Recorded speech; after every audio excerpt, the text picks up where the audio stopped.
Première nuit à l'extérieur depuis 2 mois, ça fait du bien. Même pas 100 mètres là-bas, j'ai l'océan. Donc j'ai le bruit qui m'a bercé toute la nuit, c'était plutôt agréable. Et maintenant on va petit déjeuner. Le bonheur après tout est une activité originale aujourd'hui.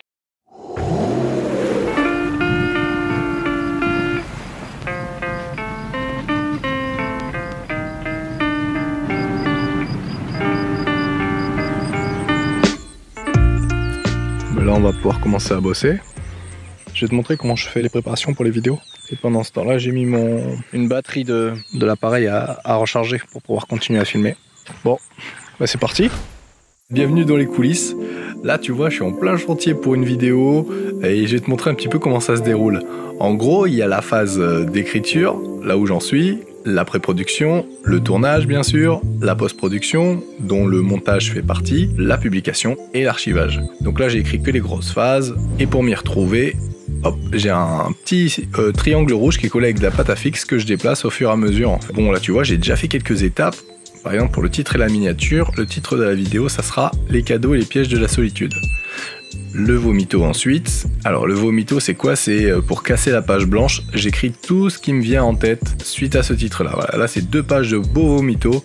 Ça peut être même des titres de musique par exemple, ça peut être tout et n'importe quoi. Une fois que j'ai fait mon vomito, eh ben, je vais trier en fait. Et il y a des idées qui vont ressortir, des idées fortes. Donc c'est des idées qui reviennent ou qui relient les idées entre elles. Voilà, et ensuite il y a plein d'autres étapes. Mais bon, je te parlerai de ça peut-être une prochaine fois, si jamais ça t'intéresse, n'hésite pas à me le faire savoir.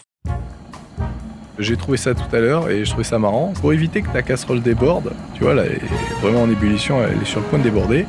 Tu mets juste un petit ventilateur à côté et pouf! Voilà, c'était la petite astuce du jour. Waouh! Bon, hier, je crois que j'avais décidément trop faim parce que je t'ai montré que la bouffe que j'ai pris et je t'ai pas montré les autres produits d'hygiène, etc. Il y a du savon de Marseille. Bon, alors ce truc, il est en plastique, mais du coup, ça m'allait bien parce que je compte récupérer ce contenant. Parce que j'ai vu qu'il y a des astuces qui existaient pour transformer ensuite le savon que tu achètes brut pour le rendre liquide. Savon de Marseille, du savon d'Alep, même principe. Je vais réutiliser, je pense, le contenant en plastique. À tester aussi, on va comparer un petit peu les deux. De l'huile de coco, il y a 20 000 usages de ça aussi, donc 6,77 €. C'est pas donné. Un truc qui m'a pas coûté cher par contre, c'est le bicarbonate de soude. Ça aussi, apparemment, on peut s'en servir pour plein de trucs. Ah oui. Du vinaigre blanc, d'alcool, oh, des trucs de ménage ou quoi. Et le truc qui m'a coûté le plus cher, je crois que sur ces 35 €, à eux deux, ils m'ont coûté 15 €. C'est ces 2 flacons d'huile essentielle. Alors j'ai acheté ça en parapharmacie.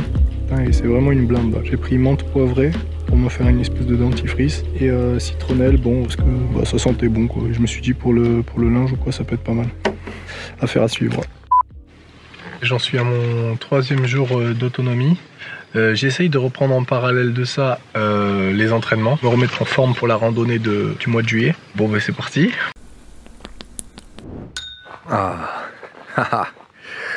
on n'est pas mieux qu'à la salle de sport là. Je pense que ça va être dur pour moi parce que j'ai vraiment pris pas mal de poids, beaucoup de gras. Let's go.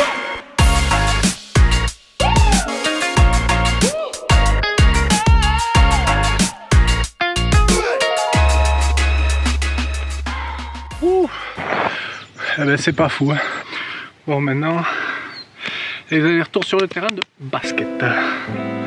C'est parti. C'est là que la playlist hip-hop des années 2000, elle devient indispensable. Beautiful if you ask me, tend to analyze. That's a part of my thoughts, now glamorize. Jay-Z and Beyoncé got that lemonade. Sur 25, à l'extérieur du terrain, c'est plein d'épines de pin et qui crèvent le ballon. Faut que je le rattrape à chaque fois, faut que je le sauve quoi.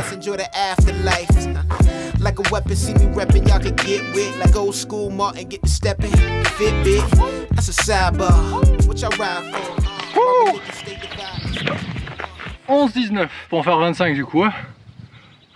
Et dire que ce qui m'a attiré quand j'ai commencé le basket, quand j'étais ado, c'était les images spectaculaires, tu sais, où on pouvait voir des mecs de la NBA, Jordan sur le lancer franc, qui décolle littéralement qui s'affranchit complètement de la gravité terrestre, tu vois. Et cette espèce de petit flottement en l'air, c'est quelques secondes, pour moi c'était c'était des moments de grâce, tu vois. Et j'ai toujours rêvé de faire pareil. Après je fais 1m75 donc c'est pas non plus évident, mais j'y étais arrivé à accrocher l'anneau, à décoller un petit peu. Et je te parle de ça, mais c'était il y a plus de 10 ans quoi. Et je vais essayer de me remettre en forme et d'essayer de réaccrocher ça. Là je sais pas où j'en suis au niveau de l'anneau, mais ça doit pas être fameux. Si je le frôle, ça sera bien. Ah. Il a l'air balèze hein. Même vu d'ici il a l'air balèze. Je pense pas que je le touche, mais bon je vais essayer au moins de toucher la plaque du bas. Plus trop de batterie donc je vais pas avoir de 20 000 essais. Bon.